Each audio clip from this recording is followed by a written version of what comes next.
people, you're welcome back to another episode of our love, date and relationship. It's your favorite girl B. Come along with me as I share this human angle story with you. Let's go right in, guys. Hello everyone, my story is really long, but I will try my best to make it short.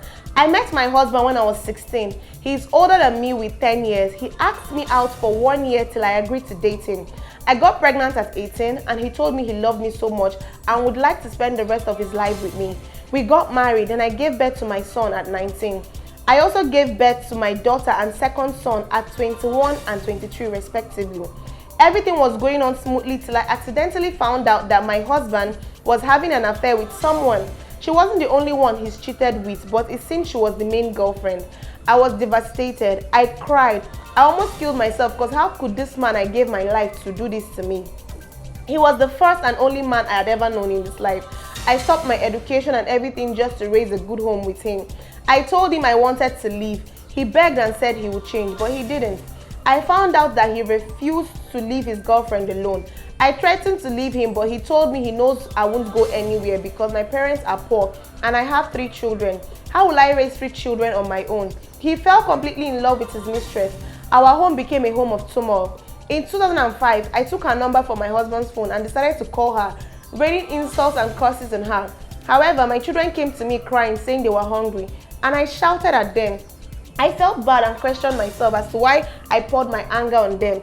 It's not their fault after all, so I changed my plan. I called her and told her who I was. I begged her not to hang up and told her I just wanted to talk. I told her I wasn't mad at her and I just wanted us to be friends.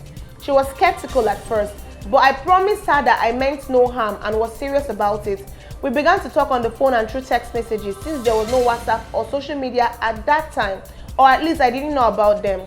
We became friends and decided to meet up one day, and that was the start of our amazing friendship. Yes, it was amazing because this woman has been an incredible friend and sister to me even until now. She's 43 now and I'm 45. We became friends and my husband didn't know. Sometimes if I needed something and my husband wouldn't give it to me, I would ask her for help. She'd request money from him and if he gave her, we would share it with each other. To be honest, it's very painful at first. I would go to my room and cry my eyes out. But as days went by, I realized the pain wasn't as intense and I fell out of love with my husband. In 2008, on my 30th birthday, I called my husband and I told him I was done with him. But I wasn't going to leave him because I didn't want our children to come from a broken home. We talked a lot that day and he promised to change, but I told him not to. I gave him a free pass to have as many girlfriends as he wants, but we would stop having sex. I made it clear that he can have every vagina in this world except mine. After that long talk, I left and went to a hostel to celebrate a new life for myself. That year, I started arranging my life. I opened a salon for myself and employed one hairdresser. I would leave her there and go to another hairdressing salon to learn how to make hair. It wasn't easy at all, but I learned how to make hair within those 2 years. During this time, things happened, but my best friend was still with me while also being my husband's mistress. But I didn't mind though. 2011, my best friend came to me and said she started a new relationship and she wanted to break up with my history. To be honest, I was very sad. She's helped me achieve a lot, even though my husband and she have been dating for so long. She told me she didn't want to be a second wife when I joked about it one day. On the other hand, my husband said he came from a polygamous home and saw how he and his siblings struggled. He didn't want that for his children. On my friend's 30th birthday, I think this was in 2011, she invited me and also my husband. That day, she told me she wanted to break up with him. I remember her crying and apologizing for all the pain she had put me through. She said she couldn't bear the thought of her boyfriend cheating on her now because she loves him so much. She shared that desperation led her to sleep with married men, but she wasn't in love with them. She just wanted a better life since her mom was a widow and struggled to raise her and her sister. I told her I wasn't mad at her and forgave her with all my heart. I thanked her for coming into my life and wished her the best. At the birthday party, my husband saw me and was surprised to the bone. I could see the look on his face as if my memory had a camera because I still see that look. It was so funny. After the party, my husband was furious, but I didn't mind him. He came wailing and begging me, telling me not to talk to her again. He said all sorts of things, trying to gaslight me, but I wasn't the woman who would give him everything anymore. I was a new being. I was no longer the woman who loved him. I was the woman who had moved on. My friend got married in 2012 and I was her chief bridesmaid. She had her son in 2014 and I talked her through motherhood. My husband tried to separate us but failed. Now she's an amazing mother of 3 girls and 1 boy, and my babies are all adults too, 24, 22 and 19. I have 5 salons and 2 big supermarkets. My husband's business too is booming. Here's the kicker. My husband had an accident 3 years ago and broke his left leg. I was with him through recovering, packing his poo and bathing him even as I wasn't in love with him anymore. He's the father of my children after all, right? Well, he's getting better now and called me 2 weeks ago talking about how he wants us to rekindle our love. He's sorry for all these years. A lot happened during this time, but I didn't even talk about it. And he realizes how selfish he was. He says he will spend the rest of his life proving and showing how sorry he is and how much he loves me. I told him I don't want him to, as there's no love left for me to give to him. He's 55 years now and realizes it only now. I told him no, he doesn't need me anymore and neither do I.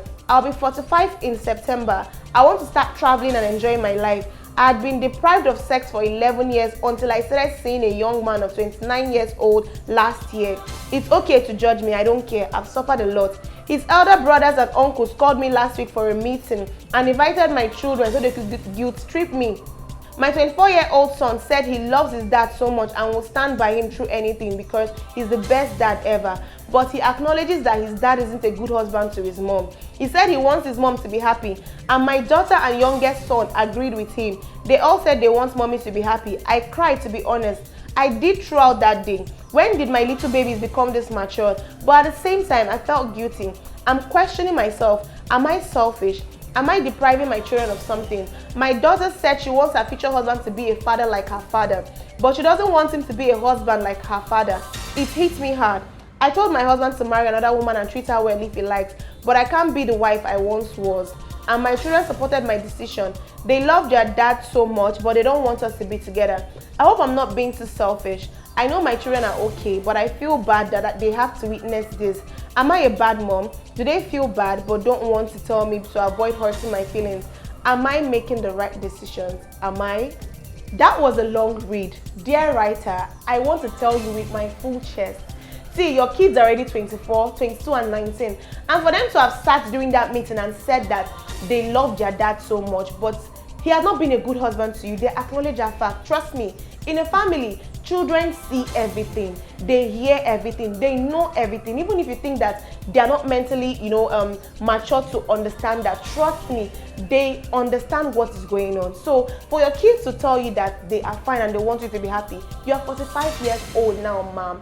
Please, I beg of you, go out there and live your best life. You say you want to travel, your business, you have 5 salons, 2 big supermarkets. Your kids are all grown now. They are not babies. They even understand the situation that is already at hand.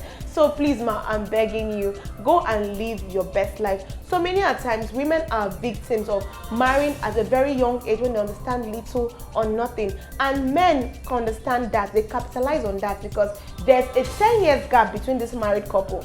So you can see that her husband was more mentally mature than the lady. She was just a teenager when he got married to her. So dear ladies, I'm going to tell you something. I'm not a fan of early marriage. Find something, find your passion, find yourself, discover who you are first. I always say this before going into marriage. You can see at that point where she was telling her husband when she discovered that he's cheating on her, he said she cannot leave because she has nothing. Her parents are poor, she has 3 children, how will she raise them? That is one key thing I want every lady watching this to take from this story. Please develop yourself, discover yourself, find something doing. Marriage should not be all that's in your mind. Learn to do something, learn skills, go be educated so that should anything happen, you can fall back on yourself, you can be self-sufficient. Nobody goes into marriage with the mindset of divorce or mindset of having issues in their marriage, but should such situation come up, please be ready, be physically, financially, emotionally ready to cater for yourself and your kids. I'm really proud of this woman and how she played this game. She became friends with the lady. This and that key thing to take. See, let me tell you guys. Forget all this wokeness who come online saying, I cannot take a cheating husband. It takes a level of maturity to do what this woman has done. She became friends with that lady. And watch, she was able to achieve. Her husband will not give her money, but he can give his side chick. And she used that to build herself, to open a salon. From there now, she has 5 good salons. She used that to develop herself. It's still her husband's money, but she used a smart avenue to get it and still invest in herself. That's another lesson I want ladies to take. It's not hot. Hey, you, leave my man, slap, beat, hired assassin. No, learn to be smart. It takes a whole level of maturity and smartness to do what this woman has done, and it turned out well for her. So I'm just going to tell ladies, please, let this be a lesson. Number 1, discover yourself. Number 2, develop yourself. Invest in yourself. And number 3, learn to be smart when it comes to certain situations so that you can know how best to navigate those situations and do well for yourself. Dear writer, I'm super proud of you. I'm happy for the level you've come to. Your kids are of age. Please don't feel guilty. They already sat you down and told you this. Don't feel guilty about living your best life at this point. You've had it all. You have it all, sorry. You have grown kids. You have your business booming. Please go out there and live your life that you are deprived of living at a very early stage of your life. I'm really rooting for you. With that, we've come to the end of today's episode on love, date, and relationship. I remain your favorite girl, B. If you're not yet following us on our social media handles, I don't know what you're waiting for, but do so right about now. On Instagram, we'll go by e.com_official. For Facebook and YouTube, we'll go by e.com_official. And for Twitter, we'll go by edotcom01, all in lowercase alphabet. Bye, guys.